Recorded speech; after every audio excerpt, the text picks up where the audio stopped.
Bonjour. Dans cette vidéo, je vais m'appuyer sur des exemples simples pour vous expliquer ce que c'est qu'une courbe paramétrée, avant d'entamer les vidéos concernant le cours proprement dit et les exercices d'application. Je commence par un premier exemple. Un joueur de football lance une balle qui part avec une vitesse grand V.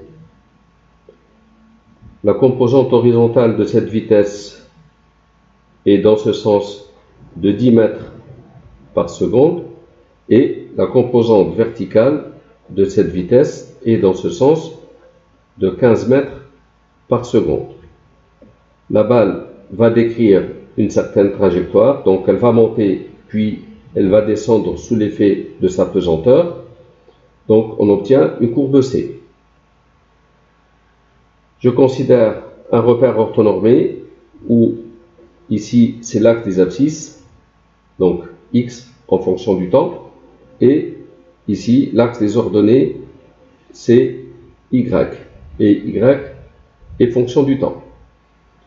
À chaque instant t, la balle est matérialisée par un point M, donc M de t, d'abscisse x de t et d'ordonnée y de t.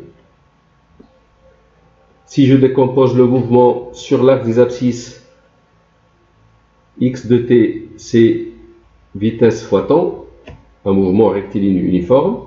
La vitesse c'est 10 mètres par seconde multiplié par t, et y de t c'est vitesse fois temps ici, donc vitesse c'est 15 mètres par seconde fois t, diminué de l'effet de l'attraction universelle, donc de la pesanteur, donc moins 1/2 de g t au carré. On prendra g égale 10 mètres par seconde au carré pour simplifier les calculs. Donc y de t sera 15t moins 10 divisé par 2, ça fait 5t au carré. Et on obtient le système x de t égale 10t, y de t c'est 15t moins 5t au carré. Si je veux obtenir l'équation cartésienne de cette trajectoire, de cette courbe, j'exprime y de t en fonction de x de t. Eh bien, y c'est 15t moins 5t au carré. Comme x égale 10t, on a t égale x divisé par 10, ce qui nous donne y égale 15 fois t x sur 10 moins 5 t au carré, c'est x au carré divisé par 100. J'obtiens y égale 15 divisé par 10, ça fait 1,5x moins 5 sur 100, c'est 0,05 fois x2. Voici l'équation de cette courbe. C'est l'équation de la trajectoire. De son équation, on voit bien que la trajectoire est une parabole. Cette écriture ici, qui exprime x de t en fonction de t et y de t en fonction de t, s'appelle représentation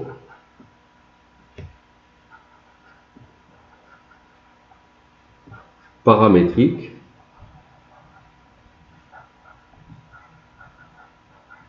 de la courbe C. Donc, la représentation paramétrique d'une courbe, c'est un système qui exprime x, l'abscisse x en fonction du paramètre t, qui est généralement le temps, et y en fonction du paramètre t aussi. Là, vous voyez que si je trace la trajectoire, donc la parabole d'équation y égale moins 0,05x2 plus 1,5x en bleu, et si je trace la courbe paramétrée par x égale 10t et y égale moins 5t2 plus 15t en rouge ici, eh bien vous voyez que c'est la même chose. En résumé, une représentation paramétrique d'une courbe C, d'une courbe paramétrée C, est un système d'équations où les coordonnées des points de la courbe sont exprimés en fonction d'un paramètre t. Donc x dépend d'un paramètre t, y dépend d'un paramètre t. On écrit x égale x de t et y égale y de t. Dans l'exemple précédent, on avait x égale 10t et y égale 15t moins 5t au carré. Alors ces équations-là sont appelées équations paramétriques de la courbe C. On note aussi x égale f de t et y égale g de t. Puisque x est fonction de t et y est aussi fonction de t, on écrit x égale f de t. Ici, dans l'exemple, f de t, c'est 10t, y égale g de t. G de t ici, c'est 15t moins 5t2. La courbe est donc l'ensemble des points m de t de coordonnées x de t, y de t. Dans notre exemple tout à l'heure, la trajectoire de la balle, c'est l'ensemble des points m ou m de t de coordonnées x de t, c'est-à-dire 10t, et y de t, c'est 15t moins 5t au carré. Voilà. D'autres exemples.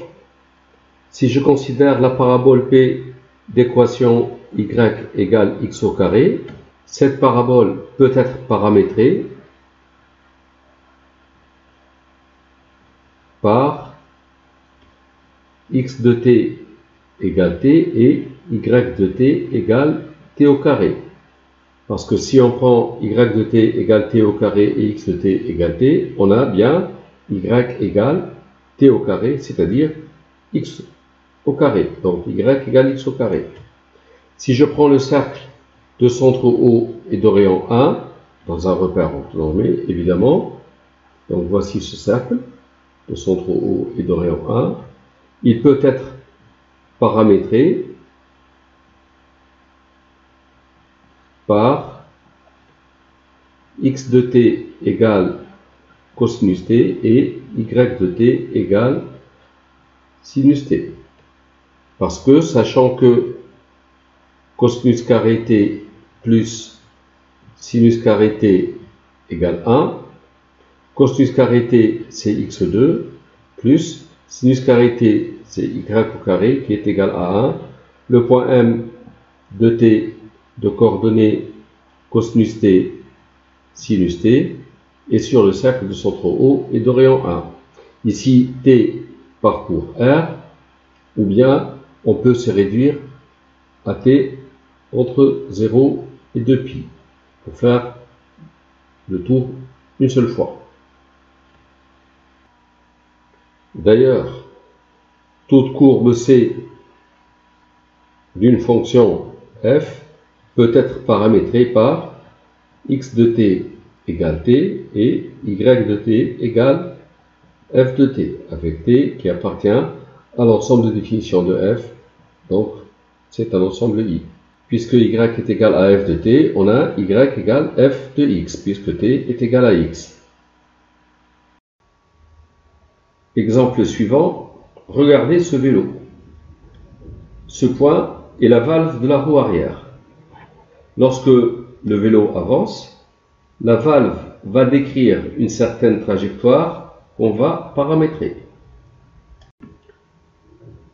Je commence par une remarque. Je considère un cercle de centre O et de rayon R. Eh bien, à partir du point A ici, je vais prendre un arc sur ce cercle de longueur R. Donc ici, cet arc a pour longueur R. La longueur de l'arc est égale au rayon. Eh bien, cet angle, c'est le radian. C'est 1 radian. Si je considère un autre arc de longueur R ici, je vais obtenir un autre radian. Donc là, je vais avoir cet angle qui vaut 2 radians. Si je considère un autre arc de longueur R, donc ici le rayon c'est R, la longueur du rayon ici c'est R, j'obtiens un troisième radian, et l'angle plat, c'est 1 radian, 2 radians, 3 radians et quelques, c'est pi radian. C'est à peu près 3,14 radians. Alors, pour parler du demi-périmètre du cercle, c'est 1 fois le rayon, 2 fois le rayon, 3 fois le rayon et quelques. Le demi-périmètre du cercle, c'est pi fois le rayon. Et du coup, le périmètre du cercle, c'est le double, c'est 2pi r. Du coup, si je prends un angle de 1 radian ici, j'obtiens un arc de longueur r. Si je prends un angle de 2 radians, j'obtiens un arc de longueur 2 fois r. Si je prends un angle de 3 radians ici, j'obtiens un arc de longueur 3 fois r. Et dans le cas général, si je prends un angle θ quelconque ici, eh bien la longueur de l'arc ici, ça va être θ fois r. Et en particulier, si je prends un cercle de rayon 1, si je prends un angle θ ici, l'arc ici, sa longueur, c'est θ fois r, donc c'est θ fois 1, c'est θ. Donc sur un cercle de rayon 1, l'angle θ ici, ça correspond à la longueur de l'arc. Je reviens à mon vélo. Je suppose que le rayon de la roue ici est égal à 1, une unité de mesure, et mon vélo avance. Il était là et il vient ici. Je vais appeler A ce point, A' ce point, et je veux calculer la distance à A'. Alors la valve était là, elle est là. Je vais placer l'homologue de ce point ici. Eh bien, la distance à A', c'est cette distance parcourue par la valve. C'est cette distance-là. Si j'appelle θ cet angle, la distance à A', c'est cette distance, c'est la valeur de θ. Si la roue fait un tour, eh bien, la distance à A' ici, toute cette distance, c'est le périmètre de la roue. Et le périmètre de la roue, c'est 2pi r, 2pi fois 1, c'est 2pi. θ ici, c'est 2pi. Et dans le cas général, donc la roue continue à tourner. Je vais appeler O ce point, la position d'origine de la valve. Je vais appeler O' le projeté orthogonal de A' sur cet axe. La distance OO' est égale à la distance AA'. Ici, c'est la position de la valve à l'état final. Donc, je place son homologue ici. Si j'appelle θ tout cet angle-là, d'ici à là, donc tout ça, c'est θ. Donc, d'ici à là, tout ça, eh bien, la distance AA', c'est égal à θ. Je vais appeler M ce point qui correspond à la position de la valve à l'état final. Ici, c'est X, l'abscisse du point M, et là, c'est l'ordonnée du point M. En prenant évidemment le repère orthonormé d'origine O, et l'axe des abscisses, c'est cet axe-là, l'axe des X, l'axe des ordonnées, c'est cet axe-là. Je reproduis θ ici. Alors, l'abscisse de M, c'est X qui dépend de θ, donc X de θ égale Alors l'abscisse x ici, c'est la distance OO' moins cette distance-là. Cette distance-là, c'est cette distance. Comme dans ce triangle rectangle, le rayon ici, c'est 1, cette distance, c'est sinus θ. La distance OO', c'est θ, moins sinus θ. Et y de θ, donc l'ordonnée du point M en fonction de θ, c'est cette distance-là. Cette distance, c'est la distance O'A', moins cette distance ici. Cette distance ici, c'est cosinus θ. Bien sûr, en considérant ce triangle rectangle ici, l'hypoténuse c'est 1. Là, c'est cosinus θ. O'A', c'est le rayon de la roue, c'est 1. Donc, c'est 1 moins cosinus θ. Et donc, le point M en fonction de θ, c'est coordonnées, l'abscisse, c'est θ moins sinus θ. Et l'ordonnée, c'est 1 moins cosinus θ. Donc, la courbe C, c'est-à-dire la trajectoire du point M, est paramétrée par x de θ égale θ moins sinus θ, et y de θ, c'est 1 moins cosinus θ. Voilà. La trajectoire de la valve est paramétrée par la courbe C, x égale θ moins sinus θ et y égale 1 moins cosinus θ. Vous voyez bien que si je trace cette courbe, je vais obtenir une courbe qu'on appelle cycloïde. Suivez la valve ici, son mouvement.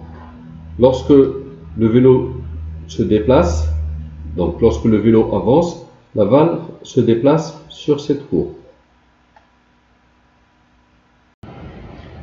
Un dernier exemple. On se place dans un repère orthonormé, on considère la courbe C paramétrée par x de t égale 1 sur cosinus t et y de t égale tangente t, avec t entre moins pi sur 2, pi sur 2. Eh bien, on a x2 moins y2, c'est 1 sur cosinus carré t, moins tangente carré t. 1 sur cosinus carré t est égal à 1 plus tangente carré t, moins tangente carré t, c'est-à-dire 1. x2 moins y2 est égal à 1, nous donne y2 égale 1 moins x2, c'est-à-dire y égale moins racine de 1 moins x2, ou y égale racine de 1 moins x2. Donc on obtient la réunion de deux courbes. Seulement, t est entre moins pi sur 2, pi sur 2. On a cosinus t qui est entre 0 et 1. 1 sur cosinus t est supérieur à 1, c'est-à-dire x supérieur à 1. Alors, si on trace ces deux courbes pour x supérieur à 1, on obtient cette courbe, c'est une branche d'hyperbole. Alors, y égale moins racine de 1 moins x2, ça nous donne cette branche. Et y égale racine de 1 moins x2, ça nous donne cette branche. Voilà, pour finir, pour tracer cette courbe paramétrée, j'ai cherché une équation cartésienne. Ceci n'est pas toujours possible. Pour tracer une courbe paramétrée, ça ne revient pas à chercher son équation cartésienne, ce qui n'est pas souvent possible. L'étude des courbes paramétrées sera l'objet des vidéos qui vont suivre. Voilà, c'est la fin de cette présentation. Merci d'avoir suivi.